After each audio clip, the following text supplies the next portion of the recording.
Chris Stefanik, Head of Brand Partnerships at Wattpad, and super excited to have Jill Kress here to my right, CMO of National Geographic, and probably needs no introduction, one of the most kind of influential people in our industry. So beyond excited to have her here today. Figured I'd take a couple quick minutes to give the Wattpad 101, because I know for sure there's some people in the audience that don't know, who we are, although I try to grab as many people as I'm here to tell them about us. But Wattpad, really quickly, is the world's largest social network of readers and writers. So think of us as a social storytelling platform, or kind of UGC self-publishing, and we can kind of come and publish their own kind of short story or novel. So about 75 million monthly uniques, largely Gen Z, younger and young millennial females. They're just obsessed with long-form kind of fiction content. And it's been interesting because now we're doing a ton of work with Hollywood in the traditional publishing space, where movie studios, TV studios, networks, book publishers are taking our top content and turning them into other adaptations, the likes of Hulu, Netflix, Sci-Fi, you kind of name it. And on the brand side, we work with the likes of Nat Geo to figure out kind of very native ways in which brands can insert themselves into our community, which is largely through content creation through our platform, which we'll talk about, or Jill will really talk about. I won't say too much because I know everyone wants to hear from her. But figured first we have a quick kind of 40-second video around our partnership that will kind of set the stage. So maybe we can play that quickly, and then we'll get into the fireside chat.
So nothing but a little soulful electronic music to get everyone in the mood there, right?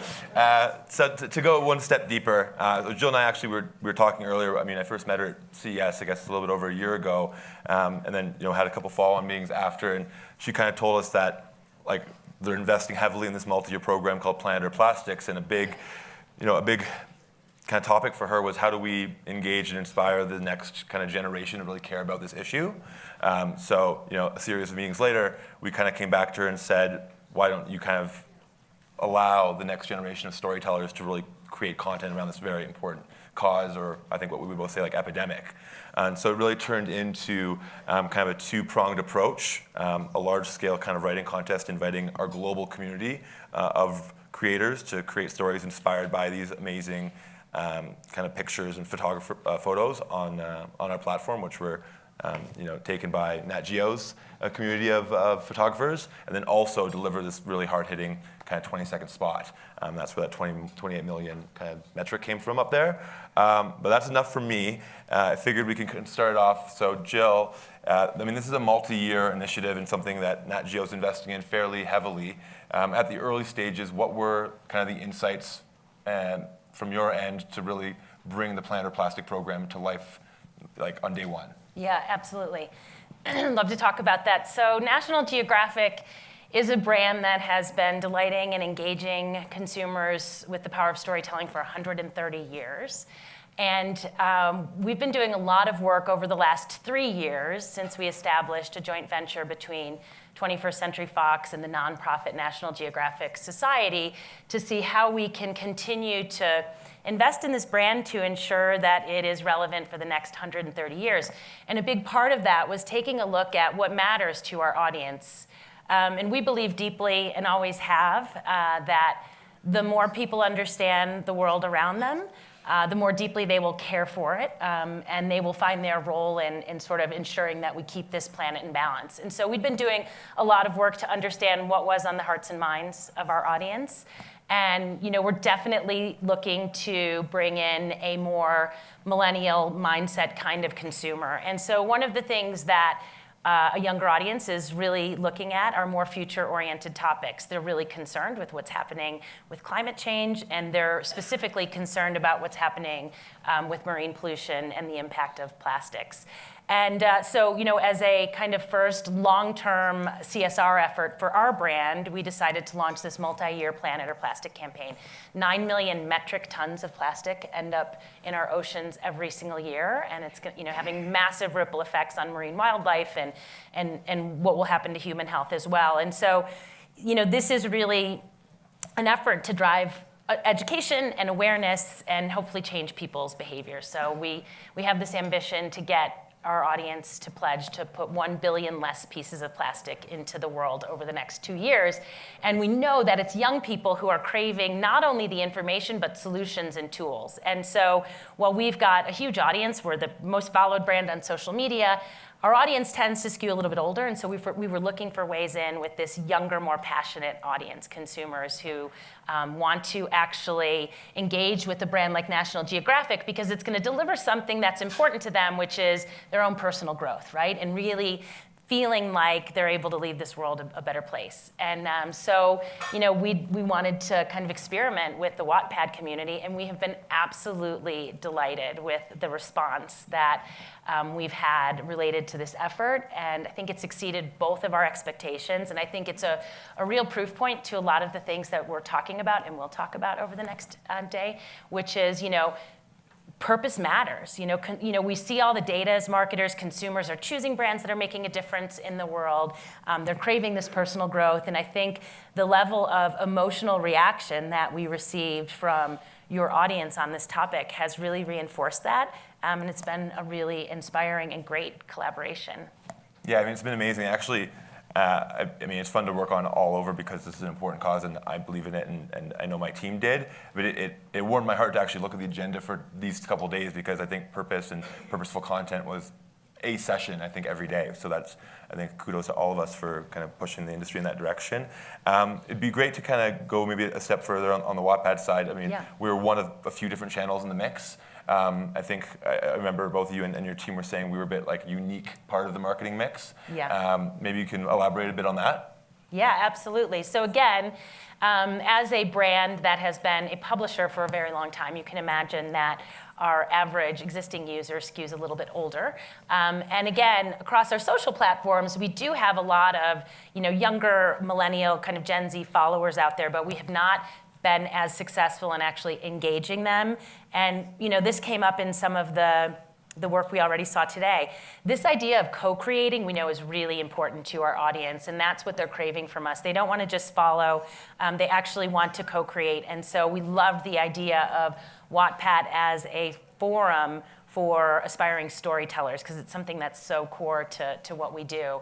And so from the minute we launched the competition, we were running on, so we launched Planet or Plastic with the cover of our June magazine with that iconic image of the plastic bag that looked like an iceberg. It was taken by a really talented photographer, Jorge Gamboa, and we amplified it across social with Zooey Deschanel. And so we saw a really good drumbeat of consumer engagement, and we were driving about 50 pledges a day. So we created just a sort of a simple tool. You saw an image of it where you could go in and look at your own plastic consumption. How many straws do you use? How many lids on to-go coffee cups? And how many plastic bottles? Because those are really the big problem of what's getting into the oceans. And so, you'd sort of calculate how many you use and pledge to use less. And we were doing about 50 pledges per day, leveraging our own kind of owned and operated media platforms. And from the moment we launched on Wattpad, we saw that go up to about 2,000 pledges a day. So it was like an incredible response from this community of young people saying, we are going to be a part of this solution. And I think it does, for brands, really demonstrate the power of community, because I do think sometimes if you think, I'm just one person, I can use 10 less bottles, it feels like it may not have an impact. But what we've seen is this power of being a part of something bigger than you, and particularly, I think, with the audience that is engaged in the Wattpad community, they see that they're part of something bigger and that they're actually pledging to make a difference as part of that community. And so, I mean, pledges was obviously a key Yeah. part of this. I mean, what were the other KPIs? I mean, I don't think we'd be going through this conference without talking about KPIs at some point. Absolutely. What were the other KPIs? But more importantly, I think for folks in the room, like, this is one of many years. What were the lessons learned after this kind of first phase? Yeah, and so one of the big KPIs was actually creating and building a community. So we have, not only through the pledge, but actually capturing email addresses and sort of continuing the dialogue and discussion around this topic to continue to give tools. And so, we saw incredible response in consumers broadly, but particularly those that came in through Wattpad in engaging with us and providing us with their email addresses. So we've got, an active community that we've been able to gather of about 100,000 consumers, which is pretty decent right outside of the gate. A good majority of those are active emails that we can have an ongoing dialogue on this topic. A good majority of those actually came from the Wattpad community. And we have already pledged, we've achieved over 100 million pieces of plastic being pledged to, sort of not be put out into the world as a result of this. Awesome. And so I'll switch gears to the content piece a bit. I mean, we were certainly blown away. I mean, 6,200 original stories certainly surpassed, I think, our expectations and our internal kind of KPIs. And to give a sense to folks, like how this just democratizes content creation, we were chatting earlier. Like one of the top 10 entries, and we haven't landed on the top one yet, was written by a 17-year-old autistic gentleman from the UK, right? And he's like beyond thrilled to see his like entry be one of the top 10 and being kind of recognized by National Geographic. Like, it's pretty amazing stuff, and we're giving maybe the disenfranchised a voice. And then there's another one of a single straw and a poem around its kind of adventure through the oceans. I mean, it's pretty dynamic. But what I wanted to maybe have Jill say a little bit about is like where's this going next? We're going to post a winner on nationalgeographic.com, but maybe you can shed a little light around where this program's going and the overall kind of Planet Plastic initiative. Absolutely. I would just reinforce a few things that you just said, Chris. I think the global response to this has been really overwhelming and inspiring. We've had really active engagement from the Philippines to the US, the UK, all across Europe, Latin America, and so young people are really interested in this topic, and the emotional level of their responses and the gratitude that they have that someone is actually convening young people around, or this sort of tribe of people around this topic has been, again, something that I think we've been really inspired by, and that's been great. And I do think, the level of stories have just been, they've just been beautiful. There's one on sort of what is a bag's purpose, and it's just been great to see sort of the work that has come out of it. So as a storytelling company that, again, believes in the power of both the written word, which we know, I think it's really interesting to see the community that you guys have built, because, the written word is very much alive and well, and young people really appreciate the power of stories, written and video. So we're, as a company that sort of started out in the print and photography business and now evolves with every last opportunity that we have to evolve with technology through AR and VR and video, we are looking to choose a winner, choose the story that we want to actually take forward as the hero piece of content, and we'll create a piece of video content to ensure that this story sort of lives on and continues to rally this audience who cares so deeply about this topic, to bring them into this ongoing relationship with us where we can continue to share our success in making progress and inspire other consumers and fans to get involved and make a difference. So it's been really great. And we've seen a huge outpouring of brands. We wanted to convene stakeholders on this topic, whether it be governments, policymakers, NGOs, but also brands, right? Because this is a mess, and we've all created it. And we had to look at our own selves at National Geographic until we launched this campaign. Our magazine was actually shipped in plastic. We now send 3 million magazines. In sort of half of our subs are now sent in a paper wrap, which we're really proud of.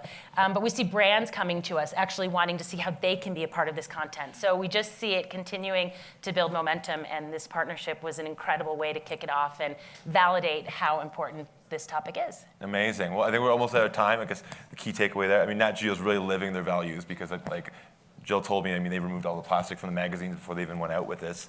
And young people still read, right? Yes. All jokes aside, thanks for everyone for giving us the time. Hopefully you took something interesting away from this. And I'd be amiss if I didn't call out Jordan, who's the brains of this operation back at HQ. You can talk to folks about the program. But again, thanks again, and grab us a few more questions. Thank you.